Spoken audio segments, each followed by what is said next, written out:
إن فرعون وهامان وجنودهما كانوا خاطئين وقالت امرأة فرعون قرة عين لي ولك لا تقتلوه عسى أن ينفعنا أو نتخذه ولدا وهم لا يشعرون.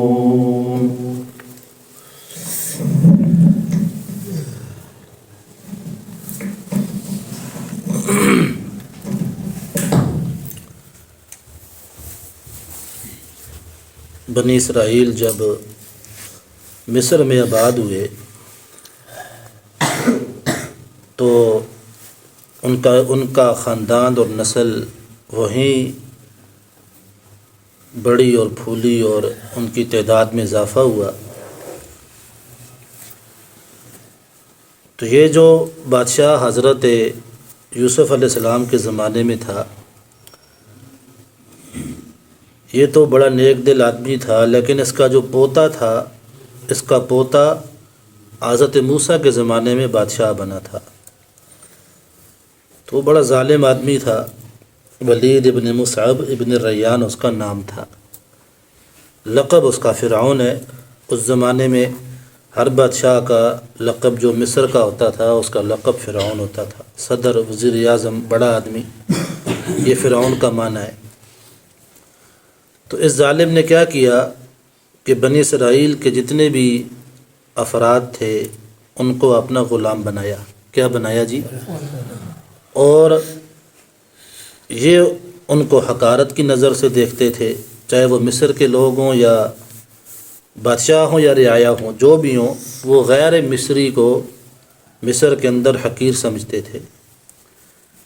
ان کی جو شان و شوکت، بنی اسرائیل کی شان و شوکت یوسف علیہ السلام کے زمانے میں تھی، وہ ختم ہو گئی. اب اس نے ان کو غلام بنایا، ان سے کام لیتا تھا، خدمت دیتا تھا، سزائیں دیتا تھا. تو اللہ نے ان کی نجات کے لیے حضرت موسیٰ کو پیدا کیا. کس کو پیدا کیا جی؟ بنی اسرائیل کی نجات کے لیے اللہ نے کس کو پیدا کیا؟ موسیٰ کو پیدا کیا. ویسے بھی ایک مثال ہے، لکل فرعون موسیٰ، ہر فرعون کے لیے موسیٰ اللہ نے ہر زمانے میں پیدا کیا ہے. تو موسیٰ علیہ السلام بھی بنی اسرائیل کے خاندان سے، موسیٰ بن عمران، عمران ان کے والد کا نام ہے. تو اب آپ کو تفسیروں میں مل جائے گا، کتابوں میں آپ کو مل جائے گا کہ موسیٰ علیہ السلام کی پیدائش سے پہلے فرعون نے ایک خواب دیکھا تھا. تو اس خواب کی تعبیر اس کو معبرین نے یہ دی کہ بنی اسرائیل کے اندر ایک ایسا بچہ پیدا ہوگا جو تیری سلطنت کے خاتمے کا ذریعہ بنے گا، تیری سلطنت اس کے ہاتھ سے ختم ہو جائے گی. تو اس نے پھر اپنے دربار والوں سے مشورہ کیا. تو مشورے کے اندر یہ طے پایا کہ بنی اسرائیل کے ہر بچے کو پیدا ہوتے ہی قتل کیا جائے. کیا کیا جائے؟ قتل کیا جائے. عورتوں کو زندہ چھوڑیں گے، لڑکوں کو ماریں گے. یہ واقعہ آپ کو سورہ بقرہ میں ملے گا، سورہ طٰہٰ میں ملے گا، سورہ قصص میں ملے گا. اسی طرح آپ کو اور بھی قرآن کے 25 پاروں میں یہ واقعہ آپ کو ملے گا. بہرحال پھر یہی طے پایا کہ بنی اسرائیل کے گھر میں جو بھی بچہ پیدا ہوگا اس کو ہم کیا کریں گے جی؟ اس کو ہم قتل کریں گے تاکہ ہماری سلطنت بچ جائے، حکومت بچ جائے، کرسی بچ جائے. پھر چنانچہ اس نے اس پہ عمل درآمد شروع کیا. ٹھیک ہے، بنی اسرائیل کے خاندان میں، گھر میں جو بھی حاملہ عورت ہوتی تھی، پیٹ والی عورت ہوتی تھی، اس کا پورا وہ انہوں نے لسٹ بنائی. ٹھیک ہے، لسٹ بنا کے حکومت کے وہ انڈر ہوتی تھی، ان کو پتہ ہوتا تھا کس گھر کے اندر حاملہ خواتین موجود ہیں، اندازہ لگائیں. ٹھیک ہے نا. تو اب عورتوں پہ بھی انہوں نے نگرانی چھوڑ دی. اب جو بچہ جو ہی پیدا ہوتا ان کو ان کی ڈیٹ اور تاریخ پتہ ہوتی تھی کہ بھئی فلاں دن فلاں وقت میں فلاں عورت بچہ جن لے گی. ٹھیک ہے، تاریخیں ہوتی ہیں. تو انہوں نے کیا کیا، بنی اسرائیل کے بچوں کو ذبح کرنا شروع کیا. ٹھیک ہے. تو اب آپ کو تفسیروں میں مل جائے گا 12,000 بچے بھی آپ کو ملیں گے، 70,000 بچے بھی آپ کو ملیں گے. اتنی کثیر تعداد میں بنی اسرائیل کے بچے انہوں نے ذبح کر دیے. ٹھیک ہے نا. لیکن ہمارا یہ عقیدہ ہے، اللہ جو چاہتا ہے وہ ہو کے رہتا ہے. اللہ نے موسیٰ کو پیدا کرنا ہے. کس کو پیدا کرنا ہے جی؟ لاکھوں فرعون کی فوج آ جائے، ان کے کارندے آ جائیں، وہ نہ چاہیں کہ موسیٰ پیدا ہو، لیکن جب اللہ ارادہ کر چکے ہیں، اللہ کے ارادے کے ساتھ کوئی جنگ کر نہیں سکتا۔ چنانچہ اللہ نے جس سال اب بچے اتنے ذبح کر دیے کہ بعد میں کسی نے کہا حضرت آپ نے بچے اتنے ذبح کیے، اب ان کا خاندان ختم ہو جائے گا، ہماری خدمت یہ لوگ کرتے ہیں، ہمارے کام کاج یہ کرتے ہیں، جب لڑکے پیدا ہی نہیں ہوں گے یا پیدا ہوں گے تو ذبح ہو جائیں گے، تو پھر ہماری سلطنت کیسے چلے گی، لڑکیوں کا ہم کیا کریں گے؟ تو پھر اس نے آرڈر دیا کہ 1 سال ذبح کرو اور 1 سال زندہ چھوڑو۔ مغز نہیں ہے نا، ٹھیک ہے نا؟ کیا کہا؟ تو کیا جس سال آپ زندہ چھوڑیں گے 2 سال موسیٰ پیدا نہیں ہو سکتا کیا؟ مغز نہیں ہے نا، ٹھیک ہے نا؟ کہ نشہ حکومت کا ایسا چڑھا ہے کہ مغز ہی کام نہیں کر رہا۔ 1 سال زندہ چھوڑو اور 1 سال کیا کرو؟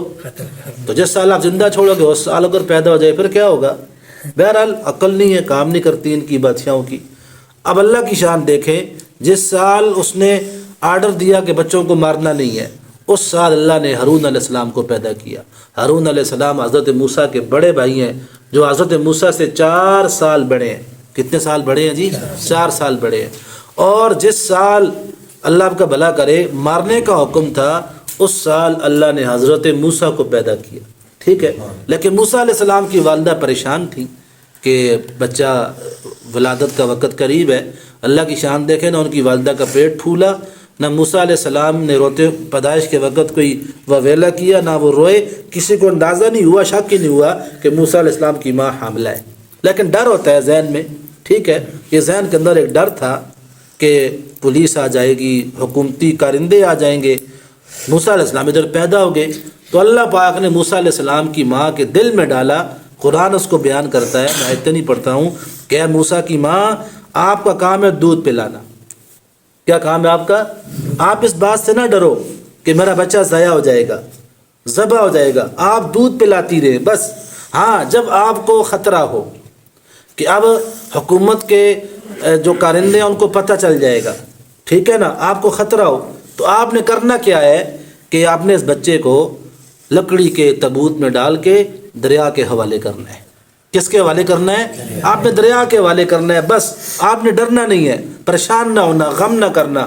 ہم یہ بچہ آپ کو واپس دیں گے، اور جب یہ واپس آپ کے پاس آئے گا یہ رسول بن چکا ہوگا۔ کیا بن چکا ہوگا؟ ہمارا یہ وعدہ ہے، ٹھیک ہے نا؟ ان جاعلوہ من المرسلین، ہم اس کو رسول بنائیں گے۔ چنانچہ اسی طرح ہوا، کیونکہ موسیٰ علیہ السلام کی والدہ جہاں پہ ان کا گھر تھا وہاں دریا نیل بہتا تھا، اور یہ دریا نیل جو ہے فرعون کے محل کے سامنے سے گزرتا تھا۔ اللہ تعالیٰ اس بچے کو کہاں پہنچانا چاہتے ہیں؟ فرعون کے محل میں پہنچانا چاہتے ہیں، ٹھیک ہے نا؟ اللہ کی ذات بڑی ذات ہے۔ اب اسی طرح ہوا جو کہ جب موسیٰ علیہ السلام پیدا ہو گئے، دودھ پلا رہی ہیں، لیکن جب خطرہ ہوا کہ اب پتہ چل جائے گا، لکڑی کا صندوق بنایا اور اس میں حضرت موسیٰ کو ڈال دیا، ٹھیک ہے نا؟ اس میں ڈال کر دریا کے حوالے کر دیا۔ کس کے حوالے کر دیا؟ دریا کے حوالے کر دیا، ٹھیک ہے؟ اب قرآن اس کو بیان کرتا ہے، موسیٰ علیہ السلام کی ایک بڑی بہن تھی جس کا نام تھا مریم۔ کیا نام تھا جی؟ مریم۔ حدیثوں میں آپ کو ملے گا حضرت موسیٰ کی ماں نے اس سے یہ کہا کہ بیٹا آپ، میں تو اس صندوق کے ساتھ نہیں جا سکتی، آپ دور دور سے صندوق کو دیکھتی رہو اور ساتھ چلتی رہو، کسی کو شک بھی نہ ہو کہ آپ کا صندوق کے ساتھ تعلق ہے، دیکھو کہاں جاتا ہے یہ صندوق، کہاں جاتا ہے، اللہ اس کو کہاں پہنچاتے ہیں۔ بہرحال کیا ہوا، وہ بہتا بہتا وہاں پہنچا جہاں فرعون کے جو نوکر چاکر تھے نا، اس کے کپڑے دھونے والے، صفائی کرنے والے، وہ دریا پہ آ کے کپڑے دھو رہے تھے۔ کیا دھو رہے تھے جی؟ وہ ساری عورتیں تھیں، وہ کپڑے دھو رہی تھیں۔ جب انہوں نے دور سے دیکھا کہ پانی کے اندر صندوق آ رہا ہے، انہوں نے صندوق کو پکڑ لیا، ٹھیک ہے؟ کہ پانی کے اندر صندوق ویسے بہتا نہیں ہے، یہ صندوق کیوں آ گیا؟ انہوں نے اس کو پکڑا، صندوق پکڑ کے فرعون کے محل میں لائے۔ جب محل کے اندر لائے تو فرعون کی جو گھر والی تھی جس کا نام تھا آسیہ بنت مزاحم۔ کیا نام تھا جی؟ آسیہ بنت مزاحم۔ وہ آ گئیں، وہ فرعون کی گھر والی تھی، ان کو پتہ چلا، انہوں نے کہا کوئی صندوق کی طرح اس کو لاؤ۔ فرعون بھی آ گیا۔ اب جب فرعون آیا اس نے اس کو کھولنا چاہا کہ صندوق کھولوں تو صحیح اس میں کیا ہے، فرعون کے ہاتھ سے وہ صندوق نہیں کھلا، ٹھیک ہے؟ جب حضرت آسیہ نے اس کو کھولا، اللہ نے صندوق کو کھول دیا، ٹھیک ہے؟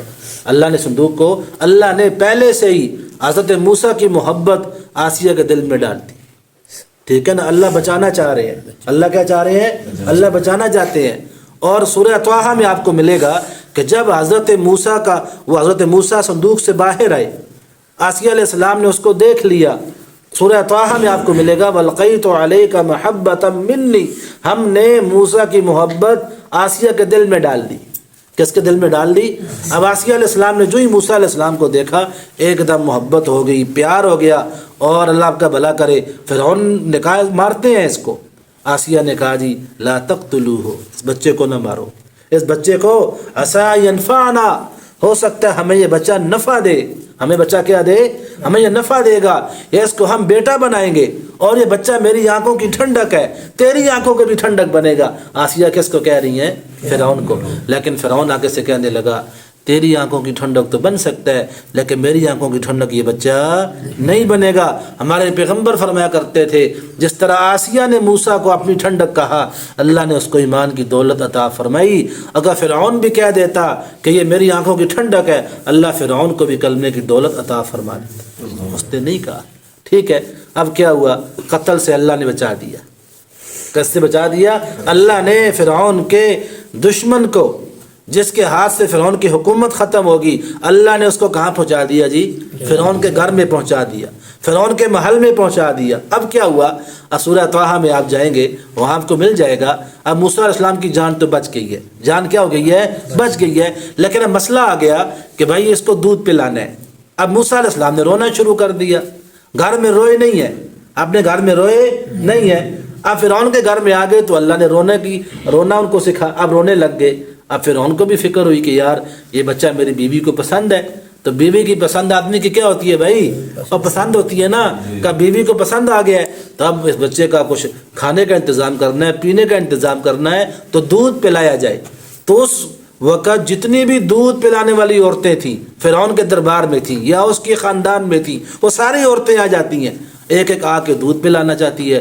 لیکن موسیٰ کسی کا دودھ پیتے, جو عورت بھی اٹھاتی ہے سینے کے ساتھ لگاتی ہے, موسیٰ منہ موڑ لیتے ہیں. ٹھیک ہے نا, موسیٰ کسی کا دودھ نہیں پیتے لیکن روتے ضرور ہیں. اب یہ جو بچی تھی نا مریم, جس کو موسیٰ کی ماں نے کہا تھا کہ ساتھ ساتھ چلتی رہو اور کسی کو شک نہ ہو کہ یہ صندوق کے ساتھ اس کا تعلق ہے, دیکھو کہاں جاتا ہے, تو وہ بھی وہاں پہنچ گئی. وہاں جھگڑا بنا ہوا ہے, بھائی کیا بات ہے, بچہ دودھ نہیں پی رہا. تو اس نے کہا بھائی مجھے ایک ایسا گھر پتہ ہے, ایک ایسی عورت پتہ ہے, اس عورت کا دودھ یہ بچہ پی لے گا.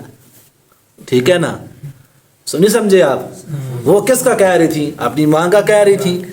ظاہر بات ہے ان کا بھائی ہے.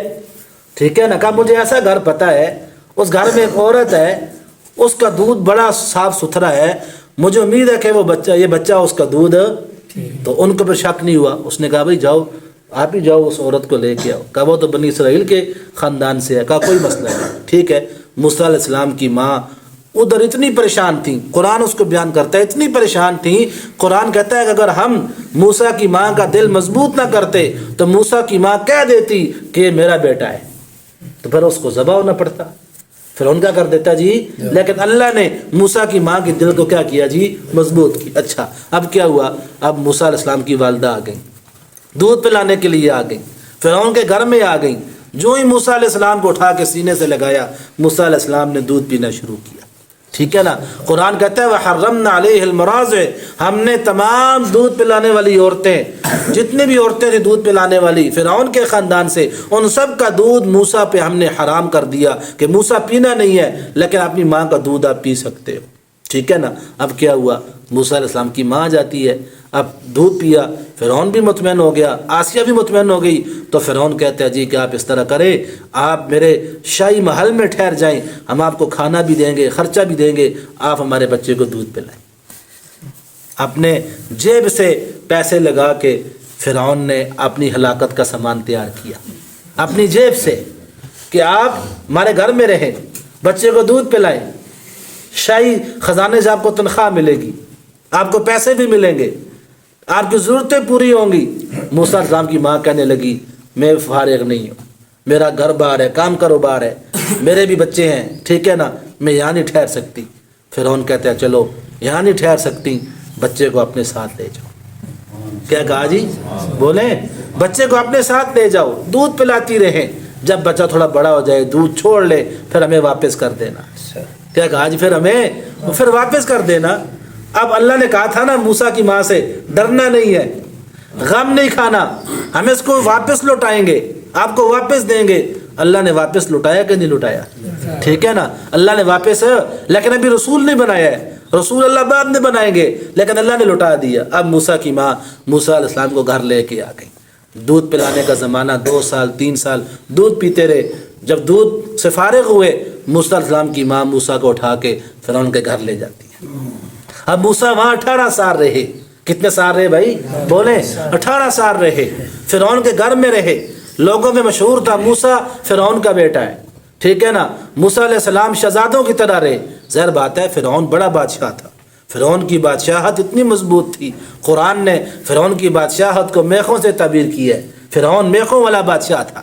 ٹھیک ہے نا, جس نے بڑی حکومت کی. فرعون کے مخالف کوئی نہیں تھا اس زمانے میں. جیسے ہر زمانے میں اپوزیشن ہوتی ہے نا, بیٹھی ہوتی ہے اسمبلیوں میں, وہ حکومت کو چلنے نہیں دیتی. ٹھیک ہے نا, لیکن اس کے مخالف کوئی نہیں تھا کیونکہ ظالم تھا, جابر تھا, سخت آدمی تھا, چلاک آدمی تھا, ہوشیار آدمی تھا. اب کیا ہوا, فرعون جب 18 سال کے ہوئے تو نہ موسیٰ علیہ السلام 18 سال کے ہوئے تو موسیٰ علیہ السلام ظلم دیکھ رہے تھے. کیا دیکھ رہے تھے بھائی؟ کہ فرعون میرے خاندان پہ کیا کرتا ہے؟ ظلم کرتا ہے. وہ دیکھ رہے تھے سارا کچھ, لیکن وہ خاموش تھے. ایک واقعہ ایسا ہوا جس واقعے کی وجہ سے پھر موسیٰ علیہ السلام کو فرعون کا گھر چھوڑنا پڑا, ملک مصر بھی چھوڑنا پڑا. اس واقعے کو بیان کر کے میں ختم کروں گا. واقعہ یہ ہوا کہ موسیٰ علیہ السلام گرمی کا زمانہ تھا, تو گرمی کے زمانے میں فرعون اپنے محل سے دور اس نے ایک جگہ بنائی تھی, ٹھنڈی جگہ, منف اس کا نام تھا. وہ وہاں جا کے آرام کرتا تھا دن کو, گرمی کے زمانے میں فرعون. ٹھیک ہے, وہ گیا ہوا تھا وہاں منف میں. موسیٰ علیہ السلام ایسے ہی 12 بجے کا ٹائم محل سے نکلے تھوڑا چکر لگانے کے لیے, تھوڑا گھوم پھر آؤں. تو دیکھا کہ جنگل کے پاس آ گئے. جنگل کے جب قریب آئے وہاں دیکھا کہ 2 آدمی آپس میں لڑ رہے ہیں. 2 آدمی آپس میں کیا کر رہے ہیں جی؟ جھگڑا کر رہے ہیں, لڑ رہے ہیں. موسیٰ علیہ السلام جب قریب آئے تو ایک بندہ موسیٰ کے خاندان سے تھا, دوسرا بندہ فرعون کے خاندان سے تھا. ٹھیک ہے, تو جو فرعون کے خاندان سے تھا وہ بندہ فرعون کا باورچی تھا. کیا تھا جی؟ فرعون کا. وہ جنگل سے لکڑیاں کاٹ کے لایا. فرعون اس زمانے میں گیس تو نہیں ہوتی تھی, لکڑیوں میں سارا کچھ پکتا تھا. وہ لکڑیاں کاٹ کے لایا کہ فرعون کے لیے کھانا بنانا ہے. آگے اس کو مل گیا اسرائیلی. اسرائیلی کون ہے؟ موسیٰ کے خاندان والا. تو یہ اس کو کہتا ہے یہ لرگے اچلتا. کیا کہتے ہیں؟ لکڑیاں اٹھاؤ. وہ آگے سے کہتا ہے تیرا کام ہے نا, تنہا تو لیتا ہے, کوک تو ہے, مجھے کہتا ہے میں لکڑیاں اٹھاؤں. لیکن جس کی لاٹھی اس کی, بولو بھائی, جس کی لاٹھی اس کی, اس نے کہا اٹھا, میں سرکاری آدمی ہوں. اس نے کہا میں نہیں اٹھاتا ہوں. تو دونوں آپس میں لڑ پڑے. ادھر حضرت موسیٰ علیہ السلام آ گئے. موسیٰ علیہ السلام کو جب اس اسرائیلی نے دیکھا نا, وہ بھی جانتا تھا کہ موسیٰ ہمارے خاندان سے ہے. اس نے کہا حضرت یہ میرے ساتھ جھگڑا کر رہا ہے, ظلم کر رہا ہے مجھ پہ. تو موسیٰ علیہ السلام آگے بڑھے. اس نے کہا بھائی کیوں اس کو تم کہہ رہے ہو کہ اٹھاؤ, خود اٹھاؤ نا. اس نے بھی آگے سے کی بدماشی کی ہوگی. تو موسیٰ علیہ السلام چھڑاتے چھڑاتے اس کو ایک ایسا مکہ لگا کہ وہ مر گیا. کیا ہو گیا جی؟ وہ جو فرعون کا بندہ تھا نا, اس کو ایسا مکہ لگا وَقَضَى مُوسَىٰ فَقَضَىٰ عَلَيْهِ کہ وہ مر گیا. مکے سے مرتا کوئی نہیں, اس کا اللہ کا حکم تھا, وہ مر گیا. اب موسیٰ علیہ السلام نے دیکھا یار یہ تو بندہ مر گیا ہے, یہ تو غلط بات ہے, غلطی ہوگی مجھ سے. اور وہ جو اسرائیلی تھا وہاں سے بھاگ گیا. وہ وہاں سے بھاگ گیا. اب یہ بندہ مر گیا. اب جناب ادھر محل میں بھی پتہ چلا بھائی کہ ہمارا وہ بندہ غائب ہے. اس کی دیکھا تو اس کی لاش ان کو ملی. اب موسیٰ علیہ السلام پریشان ہے, کیا کرو. ٹھیک ہے, ادھر فرعون نے کابینہ بٹھائی اپنے محل کے اندر کہ بھائی اس قتل کا سراغ لگانا چاہیے. کیا کرنا چاہیے قتل کا. ایک دن گزر گیا, سراغ نہ لگا. اگلے دن موسیٰ علیہ السلام پھر دوبارہ وہاں سے گزرے تو وہ کل والا جو اسرائیلی تھا نا, وہ آج پھر کسی کے ساتھ لڑ رہا ہے. تو موسیٰ علیہ السلام نے کہا یار یہ کل بھی یہ جھگڑ رہا تھا, اس کی وجہ سے میں نے ایک بندہ بھی میرے ہاتھ سے مر گیا, آج یہ پھر لڑ رہا ہے. تو اس نے پھر جب موسیٰ علیہ السلام کو دیکھا نا, موسیٰ علیہ السلام کو آواز دی حضرت ادھر آئیں, میری مدد کریں. ٹھیک ہے, فَأَصْبَحَ بِالْمَدِينَةِ خَائِفًا يَتَرَقَّبُ. موسیٰ علیہ السلام ڈر ڈر کے رہ رہے تھے, ڈر ڈر کے شہر میں چڑھ رہے تھے. پھر اس آدمی نے موسیٰ کو بلایا. موسیٰ علیہ السلام آگے بڑھے اور آگے بڑھ کے ارادہ یہ تھا کہ ان کو چھڑاؤں. ارادہ کیا تھا ان کو؟ تو موسیٰ علیہ السلام جب بازو اوپر کیے تو یہ جو اسرائیلی تھا نا یہ ڈر گیا. اس نے کہا آج میری خیر نہیں ہے. کیا کہا؟ کیونکہ اس نے مکے کا اثر دیکھا ہوا تھا